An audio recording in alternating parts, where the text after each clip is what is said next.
नमस्कार दोस्तों। आज हम बात करने वाले फंडामेंटल राइट्स को लेकर। और फंडामेंटल राइट्स में भी आपको पता होगा कि 6 फंडामेंटल राइट्स आपको प्रोवाइड किए गए हैं। उसमें भी हम बात करने वाले हैं आज राइट टू लिबर्टी। जो फंडामेंटल राइट्स आपको दिया गया है उसी का एक अधिकार है। आपने सुना होगा जीने का अधिकार, या फिर राइट टू लाइफ कहूँ, या तो मैं कहूँ कि protection of life and personal liberty. ठीक है, तो इसको लेकर बात करने वाले। और सबसे अच्छी बात मैं आपको बता दूं कि एक ऐसा राइट है जो आप लोगों से जुड़ा हुआ है। ठीक है, जीने का अधिकार है तो सभी लोगों से जुड़ा हुआ है, और साथ ही साथ इसमें समय समय पर जो केसेस हुए हैं, ठीक है, और उसको जोड़ते जोड़ते जो सुप्रीम कोर्ट की जो बातें आई है उसको ऐड करते हुए ये इतना बड़ा अधिकार बन चुका है जिसको समझना काफी जटिल है। पर हम जिसको सरलता से समझेंगे और साथ ही साथ जो जन सामान्य की बात है इसको जोड़ते हुए इसको हम आगे बढ़ेंगे। तो वीडियो को करते हैं स्टार्ट। आर्टिकल 21 कहता है कि कोई भी व्यक्ति है, ठीक है, उसकी प्राण एवं दैहिक स्वतंत्रता, मतलब उसकी जो लाइफ है, और उसकी जो लिबर्टी मतलब उसकी जो स्वतंत्रता है, ठीक है, उसको उससे वंचित नहीं किया जा सकता। ठीक है, मतलब आपको जो लाइफ जीने का अधिकार है, आपकी जो लाइफ की जो प्रोटेक्शन है, उससे आपको वंचित नहीं किया जा सकता। साथ ही साथ आपकी जो लिबर्टी है, आपकी जो पर्सनल लिबर्टी, आपकी जो स्वतंत्रता है, उससे भी आपको वंचित नहीं किया जा सकता। ठीक है, अगर वंचित किया जा सकता है तो केवल और केवल विधि द्वारा स्थापित प्रक्रिया के माध्यम से। ठीक है,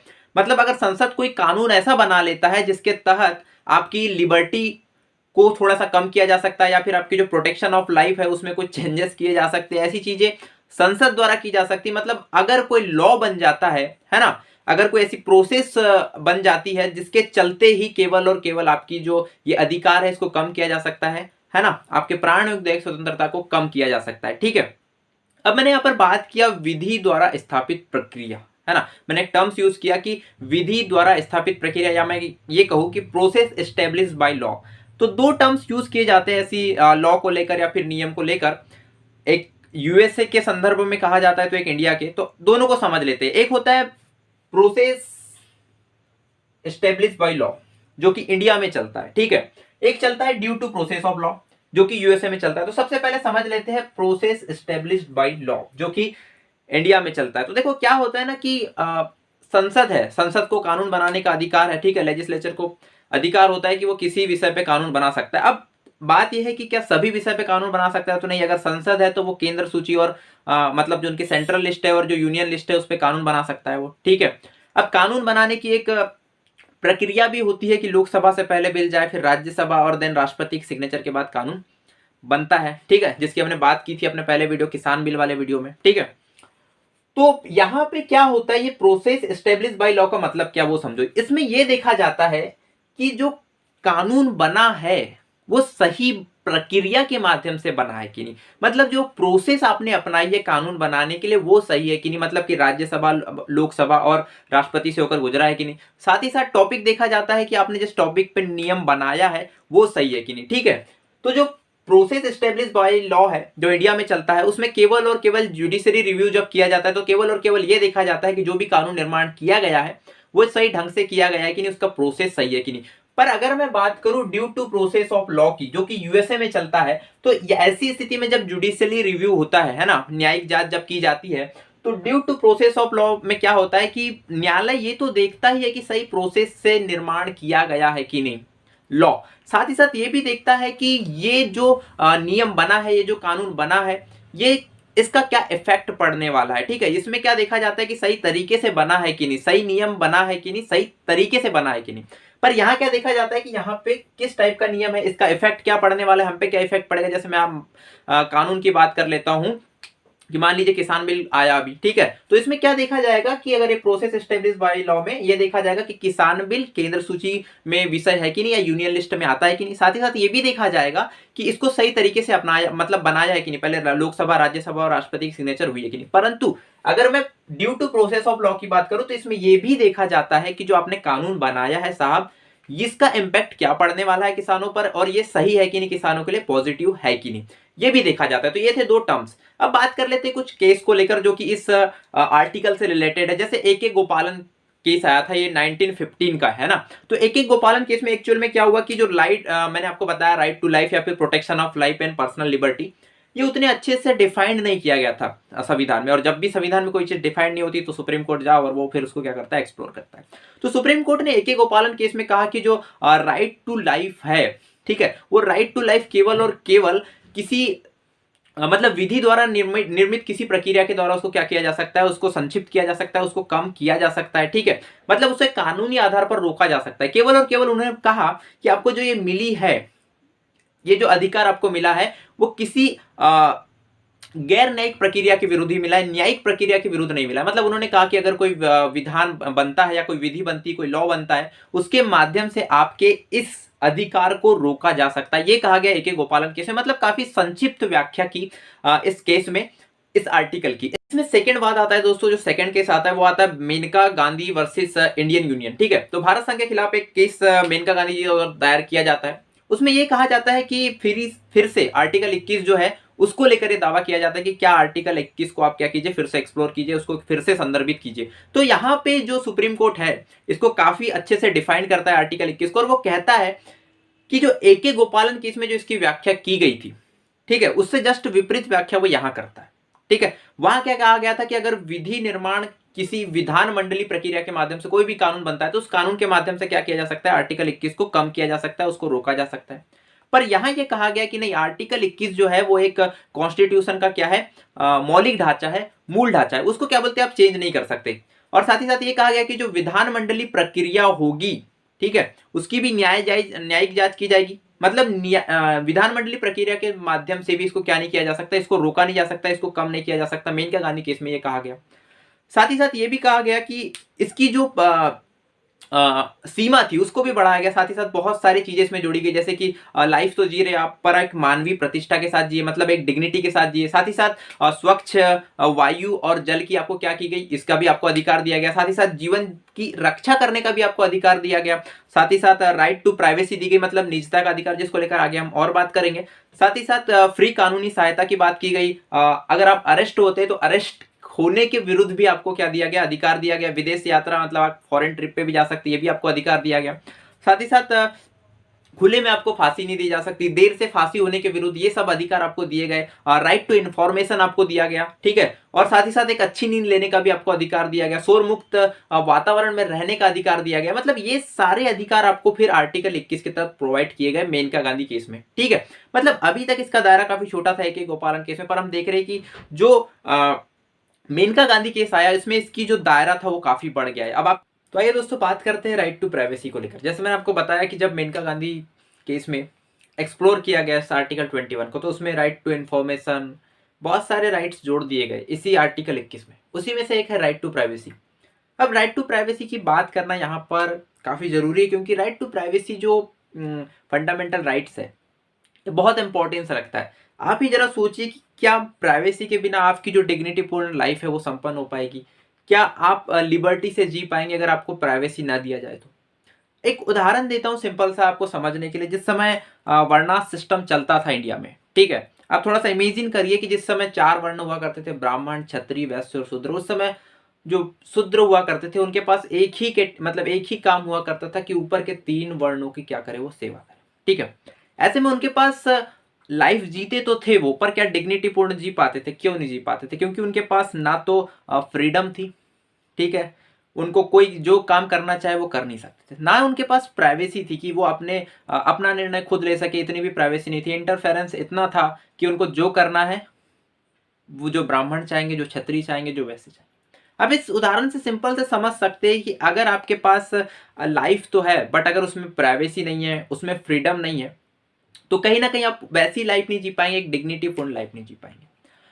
मॉडर्न एरा की बात करूं तो ये प्राइवेसी काफी इंपॉर्टेंस हो जाती। फिर भी कहीं ना कहीं अगर प्राइवेसी की बात कर लूं मैं, लिबर्टी की बात करूं मैं, और साथ ही साथ बात करूं राइट टू लाइफ की, तो ये तीनों कहीं ना कहीं एक दूसरे के समतुल्य घूमते रहते हैं, ठीक है। और एक दूसरे को प्राप्त किए बिना तीनों को संचालित कर पाना कहीं ना कहीं मुश्किल है। आप ही समझ लीजिए, जिस तरीके से मैंने उदाहरण दिया कि क्या एक चीज आप खो के तीनों चीजें प्राप्त कर सकते हैं? तो नहीं। अगर आपके पास मान लीजिए प्राइवेसी नहीं है, फ्रीडम है, ठीक है, फिर भी आपको कह रहे हैं कि ठीक है आप काम कर लीजिए, ये वाला फ्रीडम है काम करने की, बट आपको जो काम करना है, जो आपकी इच्छा है, जो आपकी प्राइवेसी होनी चाहिए कि नहीं मुझे अपने अंदर से आवाज जो निकल कर आ रही मैं वो करना चाहूँ, तो फिर भी आप वो काम नहीं कर पा रहे, आपको काम करने तो दिया जा रहा है पर जो आप करना चाह रहे हैं वो करने नहीं दिया जा रहा है, तो यहाँ पर भी कहीं ना कहीं आप डिग्निटी पूर्ण नहीं जी पाएंगे। इसलिए प्राइवेसी काफ़ी इंपॉर्टेंस रखती है। तो आप इंपॉर्टेंस तो समझ गए होंगे। अगर मॉडर्न एरा की बात करूँ तो ये काफ़ी इंपॉर्टेंट हो जाती है प्राइवेसी, क्योंकि सीधी सी बात है कि अभी जो डेवलप हुआ है, डेवलपमेंट आए हैं और साथ ही साथ जो टेक्नोलॉजी ने विकास किया है, ऐसे युग में प्राइवेसी काफ़ी इंपॉर्टेंट होगी। अगर आप किसी भी डिवाइस को अनइंस्टॉल करते हैं या फिर मैं किसी ऐप को लेकर ही बात कर लूँ, तो वहाँ पे आपको कुछ बेसिक इन्फॉर्मेशन आपको मांगी ही जाती है, ठीक है। साथ ही साथ ये तो टेक्नोलॉजी की बात हुई, बट टेक्नोलॉजी भी आपकी प्राइवेसी को उतना इफेक्ट नहीं करता जितना इफेक्ट करता है स्टेट, ठीक है। मैं बात कर रहा हूँ देश की या राज्य की, तो वो इतना इफेक्ट करता है अपने प्राइवेसी को, ज़्यादा दूर जाने की जरूरत नहीं। आप जिस समय आधार जो है उसी से आप समझ सकते हैं कि जिस समय ये बने थे तो इसे कहा था कि सिंपली आपकी आइडेंटिटी प्रूफ करेंगे, ठीक है। बट उसके बाद 2013-2015 में लगातार इसको अनिवार्य कर दिया गया है। अब तो हर चीज में आधार को क्या कर दिया गया, अनिवार्य कर दिया गया। इसी से आप समझ सकते हैं कि जो स्टेट है वो आपकी प्राइवेसी का कितना बड़ा दुश्मन है। मतलब कि प्राइवेसी के लिए सबसे बड़ा जो खतरा है वो स्टेट को माना जा सकता है, टेक्नोलॉजी से भी ज्यादा बड़ा, ठीक है।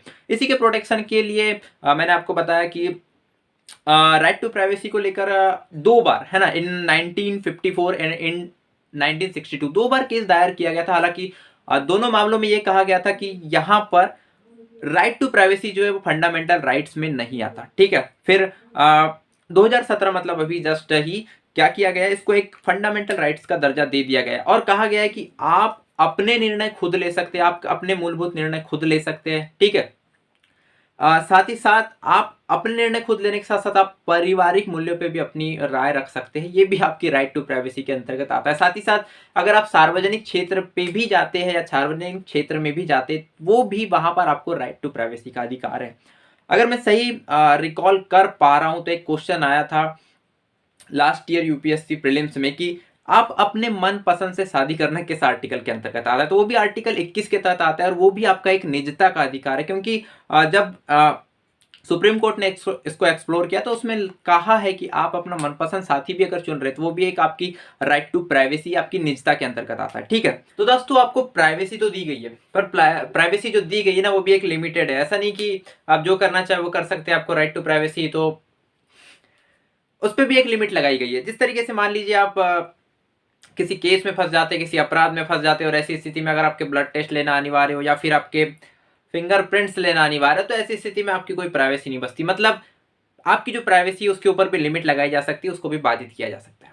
अब बात करते हैं दोस्तों, जिस प्रकार से हमने बात किया कि राइट टू लाइफ है हमको और डिग्निटी पूर्ण जीने का अधिकार है, क्या उसी प्रकार डिग्निटी पूर्ण मरने का भी अधिकार है?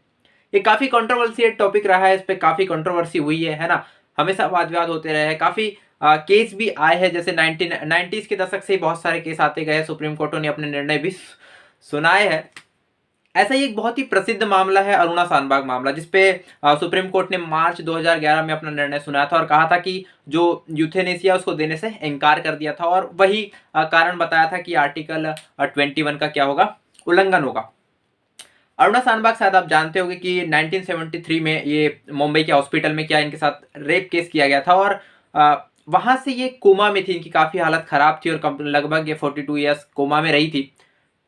तो उतने साल कोमा में रहे ना इन्होंने, मतलब बहुत हालत इनकी खराब थी, तो ऐसी स्थिति में लाइफ सपोर्ट सिस्टम में क्या थे, ये चल रहे थे। तो इनकी पिटीशन दायर की गई थी, तो 2011 में निर्णय सुनाया गया और निर्णय ये दिया गया कि हम यूथेनेसिया नहीं दे सकते, ठीक है। कारण ये बताया गया था कि जो हॉस्पिटल में जहां पर इनके साथ दुष्कर्म किया गया था उसी हॉस्पिटल में इनको रखा गया था और उस हॉस्पिटल वाले इनकी देखरेख कर रहे थे, तो उन हॉस्पिटल को एक तरीके से गार्जियन मान लिया गया। तो उन्होंने कहा था कि नहीं, इनकी स्थिति सुधर सकती है, ये कुछ।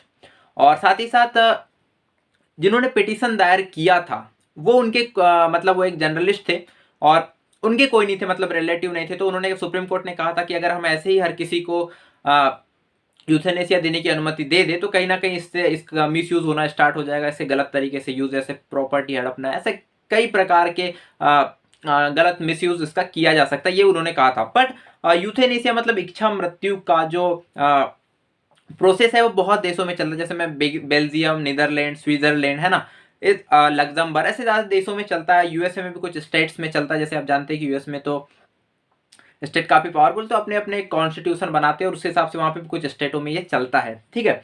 यूथेनेसिया मतलब इच्छा मृत्यु की आप अगर ऐसी लाइफ जी रहे हो जहां पर डिग्निटी पूर्ण लाइफ ना जी रहे हो, मान लीजिए ऐसी लाइफ सपोर्ट सिस्टम में आप रह रहे हो, मतलब आपकी बिल्कुल भी स्वस्थ होने की उम्मीद ना हो, है ना, आप डॉक्टर भी बोल चुके, ऐसी स्थिति में अगर आपको मृत्यु दे दी जाए, इसको बोलते हैं अपन यूथेनेसिया। ठीक है, तो वर्तमान स्थिति क्या है, इससे पहले मैं आपको बता दूं कि यूथेनेसिया भी दो प्रकार से होता है ना, एक एक्टिव और सेकंड पेसिव। ठीक है, तो जो एक्टिव यूथेनेसिया होता है ना, उसमें क्या किया जाता है कि जो पेशेंट है ना, जो कि क्या बोलते हैं लाइफ जो कि यूथेनेसिया के लिए जिसके लिए मांग की गई है, उसको क्या किया जाता है कि उसको, है ना, कुछ ऐसा चीज दे दिया, इंजेक्ट करवा दिया जाए, है ना, मान लीजिए कोई जहर है, उसको इंजेक्ट करवा दिया जाए उसके शरीर में, और फिर देन उसकी क्या हो जाए, मृत्यु हो जाए, मतलब कुछ ऐसा कर दिया जाए कि वो क्या कर दे, उसकी जान निकल जाए, ऐसा कुछ कर दिया जाए।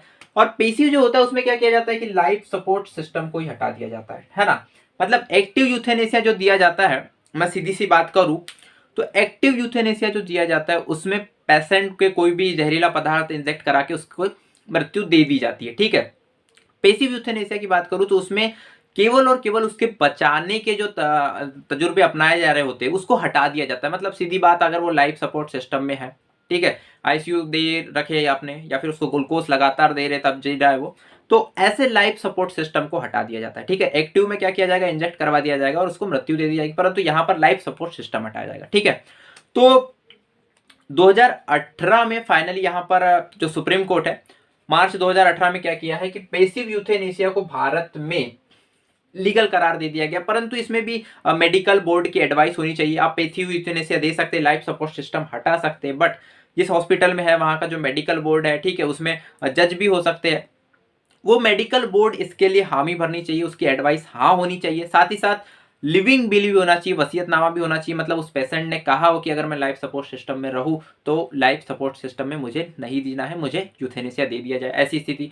साथ ही साथ उसके जो परिवार है उसकी भी हामी हो, वो भी चाहता हो। साथ ही साथ डॉक्टर जो है, एक्सपर्ट डॉक्टर जो है, उनकी भी क्या हो, वो भी कहे कि नहीं अब ये ठीक नहीं हो सकते, तो ऐसी स्थिति में क्या उन्हें पेसिव यूथेनेसिया दिया जा सकता है भारत में। ठीक है, अभी अलग अलग, अभी तक क्या होता था 2018 से पहले कि अलग अलग मामले, अगर आपको यूथेनेसिया लेना, इच्छा मृत्यु लेनी, तो डायरेक्ट सुप्रीम कोर्ट जाना पड़ता था, बट अब आप ले सकते हैं, परंतु एडवाइस ली जाएगी मेडिकल बोर्ड की, डॉक्टर्स की, क्या ये सच में ठीक नहीं हो सकती, और से केवल और केवल पेसिव यूथेनेसिया दिया जा सकता है। मतलब ऐसा नहीं कि आपको जहरीला पदार्थ इंजेक्ट करवा के मार दिया, उस एक तरीके से मर्डर हो जाएगा। ठीक है, तो ये थी कहानी कि हमने देखा राइट टू प्राइवेसी, हमने देखा किस तरीके से आपको जीने का अधिकार है ना, साथ ही साथ हमने देखा कि आपको डिग्निटी पूर्ण मरने का भी अधिकार है। ठीक है, तो ये था इस वीडियो का एंड। Thank you.